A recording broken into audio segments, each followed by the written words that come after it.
Fala aí, galera que assina o nosso canal.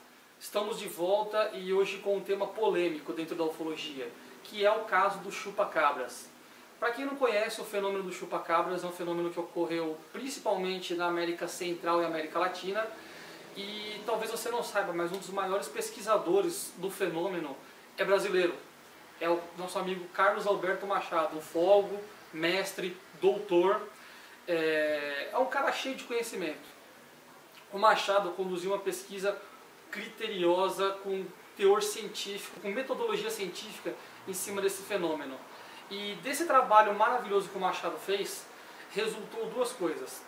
Uma das coisas é o livro Olhos de Dragão, que ele já publicou já faz algum tempo, e também o DVD chamado Dossiê Chupa-Cabras, ambos produzidos pelo Carlos Alberto Machado. É um material excelente para quem não conhece o fenômeno, até para quem conhece, e são materiais complementares, ou seja, você vai ter muita coisa no visual do vídeo que você não vai ter no livro e muita coisa no livro que não tem no vídeo, porque são mídias diferentes, meios diferentes. E por que eu estou falando isso para vocês? Porque conversando com o Machado, já há mais de ano que a gente vem conversando sobre isso, é um projeto já tão grande, até um pouco grande, nós chegamos na ideia de relançar esse material, porque é um material que foi lançado há alguns anos atrás e se perdeu no tempo, vamos dizer assim. Então o Machado, como um bom amigo que ele é, nos autorizou a relançar o livro Olhos de Dragão de formato digital.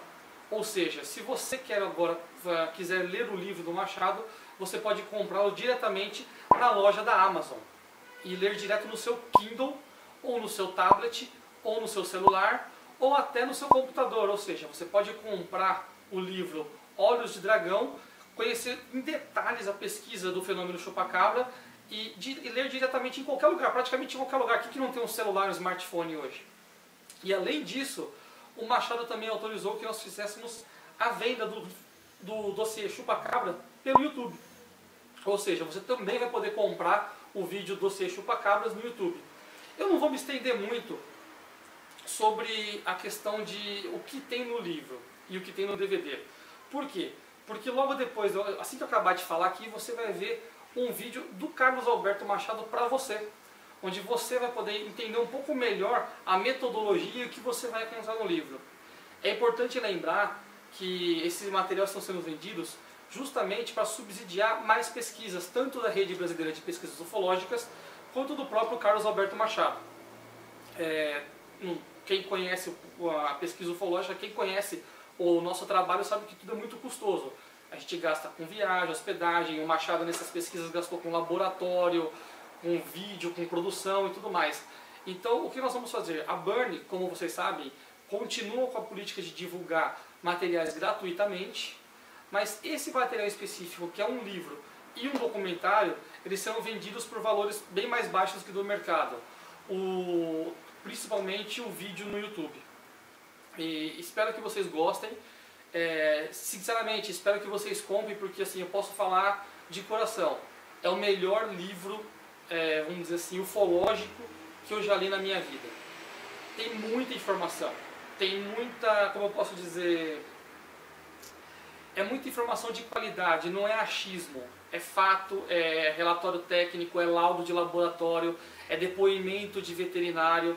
Então assim, não é uma pesquisinha qualquer, são mais de 300 páginas com fotos, ilustrações, depoimentos de outros pesquisadores.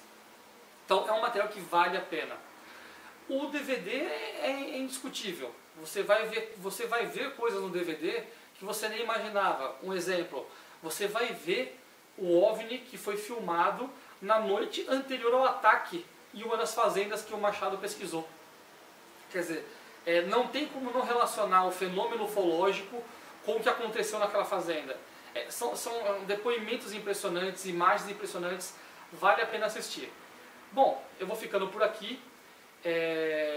Espero que vocês realmente curtam esse material e fiquem então aí com o nosso amigo Carlos Alberto Machado, que logo depois da vinheta vai falar para vocês um pouco mais sobre o trabalho dele. Um abraço e até mais.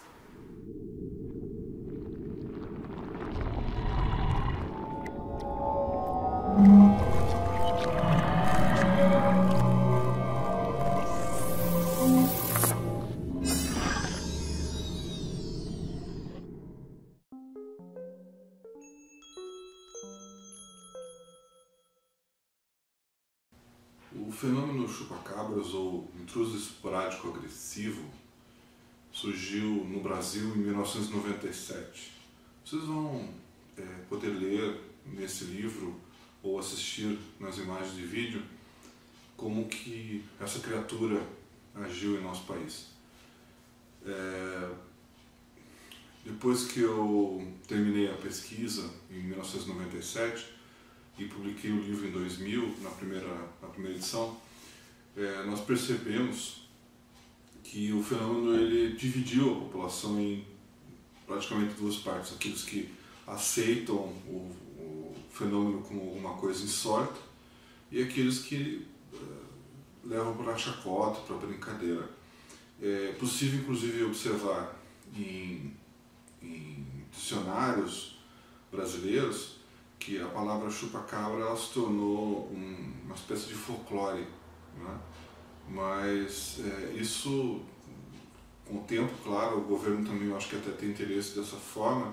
Eles sabem que a população esquece muito fácil e como a brincadeira se tornou parte desse fenômeno, é comum as pessoas levarem na chacota a palavra chupa-cabras. O que eu recomendaria para qualquer pesquisador ou pessoa séria que tentar descobrir alguma coisa sobre isso, caso não venha a acontecer mais algum caso desse tipo no nosso país, procurem ler com calma esse livro, observem bem as pesquisas que nós fizemos, as análises de laboratório que foram realizadas, os depoimentos das pessoas íntegras que foram entrevistadas, as fotografias que foram obtidas, as evidências de laboratório, enfim, as dificuldades que nós tivemos. Levem em consideração, por favor, tudo isso. E notem que eu estava sozinho na época, poucas pessoas realmente puderam me ajudar. Financeiramente, eu dependia apenas do meu dinheiro para poder fazer os exames de laboratório. Muita gente me cobra por que eu não fiz exames genéticos. Nós temos vários problemas com relação a isso. Primeiro, o custo, que é muito elevado para uma pessoa particular poder fazer. Segundo, o desinteresse do governo por conta do desinteresse público, né, no caso do governo, para poder fazer esses exames em um laboratório do governo, por exemplo, que poderia ser realizado. E o terceiro, que eu acho que é o mais complicado, é o fato de você não ter comparativos para poder realmente comprovar que é alguma coisa fora do nosso planeta ou alienígena. Enquanto você não tiver alguma coisa comprovada oficialmente por qualquer governo do mundo que aquilo é um DNA alienígena ou uma amostra alienígena, você não tem com que comparar um pelo, por exemplo, como eu consegui nessa pesquisa, para você poder fazer a comparação desse pelo com uma criatura ou, enfim, qualquer outra coisa que não seja daqui. Então, o que eu pude fazer? Eu pude comparar com os animais que estavam sendo acusados, que eu acredito que foi uma metodologia interessante. Então, vocês percebam, tem lá os pelos dos animais acusados e tem o pelo dos chupacabras ou do intruso esporádico agressivo para fazer comparação. Até fisicamente a gente percebe que eles são diferentes, não é? A mesma coisa para os pegados, né, que na época estavam tentando acusar animais selvagens como culpados, mas as pegadas não condiziam com isso. Um aspecto que eu considero importante falar para vocês com relação a esse trabalho, e eu não pude colocar no livro na época porque foi uma conclusão que eu tirei posteriormente, tem relação com observações que eu fiz relativas àquele aspecto dos pelos das cabras ou das ovelhas, que elas estavam grudentas nas luvas dos veterinários, mesmo dentro do aprisco que é coberto e não entra água, não entra orvalho, enfim. Esses animais eles estavam aparentemente molhados, mas não visivelmente do sangue. Mas o que dá para a gente concluir por conta do depoimento dos veterinários com relação a essas luvas, que eram pegajosas quando eles tocavam nas ovelhas, é que esse pegajoso lembra muito o plasma que está presente no sangue. Então você pode concluir, supostamente, naturalmente, você pode concluir que o sangue estava presente o tempo todo, mas ele não estava visível. É como se esse animal conseguisse tirar apenas a parte vermelha do sangue, quando você coloca o sangue no laboratório para fazer separação do plasma e das hemácias, aquela parte vermelha e a parte transparente do sangue, que seria basicamente o H2O, a água que nós temos no nosso corpo. Então, se você separa o plasma das hemácias, você tem a hemácia, a parte vermelha, que provavelmente era o que era consumido por essa criatura, ou enfim, pelo fenômeno do chupacabras, e você tem a sobra, que é o plasma, que é a água, que era desconsiderado. Então era como se ele regurgitasse esse plasma, essa parte transparente, em cima das vítimas. Então, quando os veterinários chegavam e pegavam nas ovelhas, eles percebiam que tinha alguma coisa grudenta, mas não era vermelha como o sangue, mas ela reagia como se fosse sangue, como se fosse o plasma do sangue, que ele é pegajoso, né? O sangue em si ele é pegajoso, e o plasma, mesmo transparente, ele continua com a mesma consistência do sangue nesse caso.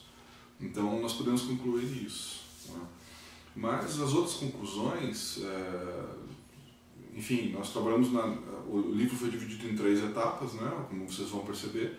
A primeira parte a gente pode dizer que foi a parte aventuresca do fenômeno, que é quando eu recorro a alguns amigos que me ajudaram, e eu fui atrás dessas pesquisas e investigações, aprofundamentos, né, de campo.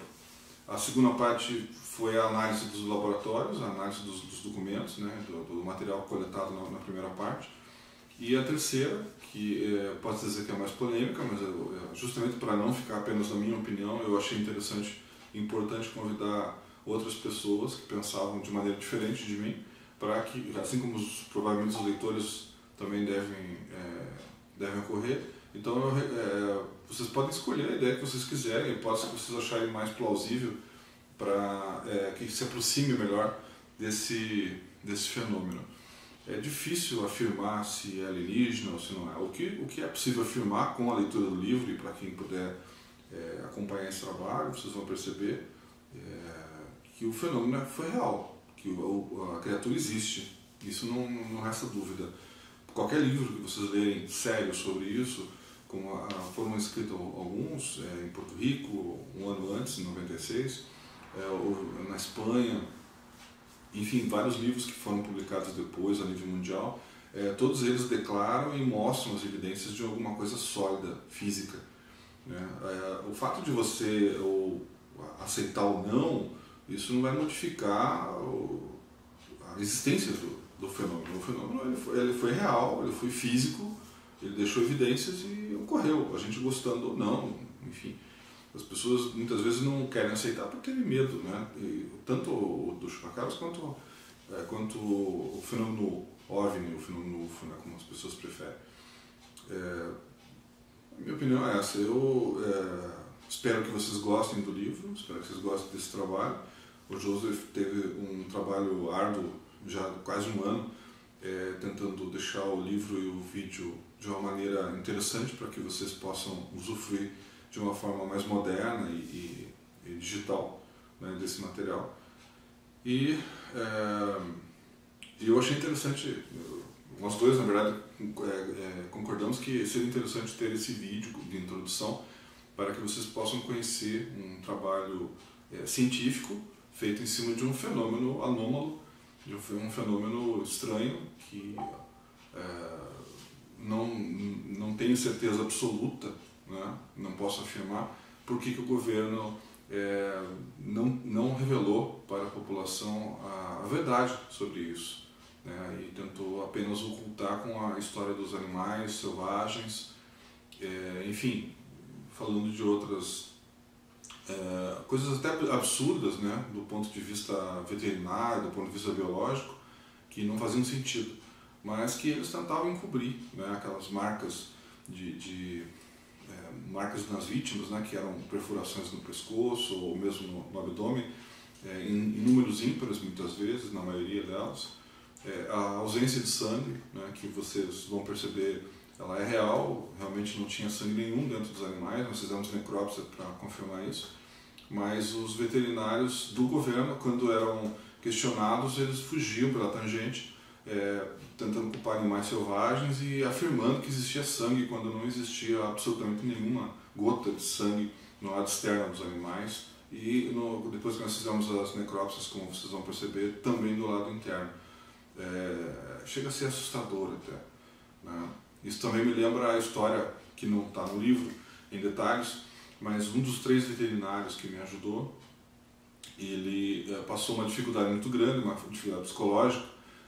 Eu imagino que quando eu convidei ele para participar da pesquisa, ele deve ter pensado: esse cara é maluco, eu vou ajudar ele para provar para ele que ele é doido, né? Me deu essa impressão, porque ele aceitou ajudar, foi comigo a campo, encontrou evidências, inclusive, que contrariavam todo o aprendizado da universidade, onde ele tinha feito curso de medicina veterinária, e ele ficou tão assustado, tão impressionado com isso, que chegou a se entregar à bebida e, enfim, teve problemas psicológicos. Eu fiquei muito preocupado com ele na época. Ele sumiu e meses depois ele me procurou, ligando de uma cidade do interior, lá aqui do Paraná, dizendo que ele tinha fugido de Curitiba porque achava que eu atraía o fenômeno, como se uma pessoa pudesse, enfim, ter esse tipo de poder, né? Mas, enfim, ele era uma crença que ele tinha criado, e ele percebeu que estava errado quando me ligou, inclusive afirmando isso, dizendo que ele tinha encontrado casos de chupacabra na cidade onde ele estava e que ele não sabia mais o que fazer, porque ele era o único veterinário da cidade, uma cidade pequena do interior, e as pessoas apavoradas não sabiam a quem recorrer, procuravam o único veterinário, que era ele. Então ele acabou sendo obrigado a aceitar o fenômeno como uma coisa real, percebeu que não tinha nada a ver comigo, obviamente, e inclusive me ajudou um pouco mais, né, na divulgação do caso, na coleta de material, e depois ele realmente se afastou, o que eu achei até melhor para a saúde mental dele mesmo, né? Porque as pessoas, quando têm medo de uma coisa ou não entendem um fenômeno, elas têm uma tendência a ter problemas mesmo traumáticos, psicológicos, né? E talvez tenha sido o caso dele. Eu espero que ele esteja bem e seja um ótimo, um excelente profissional. Tenho certeza que ele nunca vai esquecer a experiência que ele passou comigo, né? Dentro dessa história da pesquisa dos chupacabras, e vai levar mais a sério isso, né? Eu imagino que quando as pessoas tocarem no assunto, talvez ele continue com medo, obviamente, mas ele não vai fazer chacota ou muito menos brincadeiras como muitas pessoas fazem, né? As pessoas têm uma tendência, né, a fazer brincadeira com aquilo que não entendem, né? O desconhecido, o insólito. Eu sempre sou a favor de que você tem que ir atrás, né, de evidências, ou pelo menos investigar o que está acontecendo, para ver se realmente existe alguma comprovação ou não de que aquilo é real ou não, né? O bom pesquisador, eu penso, age dessa forma, né? Infelizmente não são todas as pessoas que fazem isso. A maioria prefere ficar sentado no computador, dando opinião, baseado em suposições, em achismos, né? Usando o senso comum para tentar fazer afirmações científicas, ou melhor, para tentar combater afirmações científicas usando argumentos fracos e que são facilmente derrubados, né? E esquecem que o campo está ali fora da porta dela, fora da janela, e basta dar alguns passos para tentar investigar alguma coisa nesse sentido. Só que as pessoas têm preguiça, dizem que não tem, que falta de tempo, e acabam deixando essas coisas para nós. E quando nós vamos lá a campo e fazemos o nosso trabalho, depois somos criticados dessa forma. Penso que as pessoas deviam pensar um pouco mais antes de fazer suas críticas, né? Deveriam fazer autocríticas, pensarem um pouco mais sobre o que estão pensando e analisar um pouco melhor aquilo, respeitar um pouco mais a opinião das pessoas que se dão o trabalho de irem até lá. A gente não ganha um centavo para fazer isso. Como nós estamos agindo contra a vontade do governo, a princípio, né? Pelo menos dá essa impressão, então nós não temos lucro, não temos projeto que sustente as nossas ideias, os nossos projetos, e dependemos apenas de nós mesmos para irmos até o local, gastamos dinheiro do nosso bolso para tentar descobrir a verdade. Esse é o meu intuito quando eu vou atrás de alguma investigação, não apenas do chupacabra, eu também investigo outras coisas. Eu gosto de investigar ufologia, gosto de investigar pessoas, vários casos eu investiguei já de pessoas que foram mutiladas de forma estranha, que a polícia não conseguiu descobrir. Possivelmente o meu próximo livro, que vocês devem aguardar, Ele vai se tratar de mutilações humanas do insólito. Por enquanto vou deixar na expectativa, porque a editora está no prelo, ela ainda está decidindo se vai ou não publicar, isso vai ser em formato livre de papel, e logo deve estar à disposição de vocês também. Se tiverem alguma dúvida, alguma sugestão, pode me procurar no meu e-mail, cipexbr@yahoo.com. Não tem BR no final, ok? Eu fico à disposição e agradeço a todos os leitores. Muito obrigado.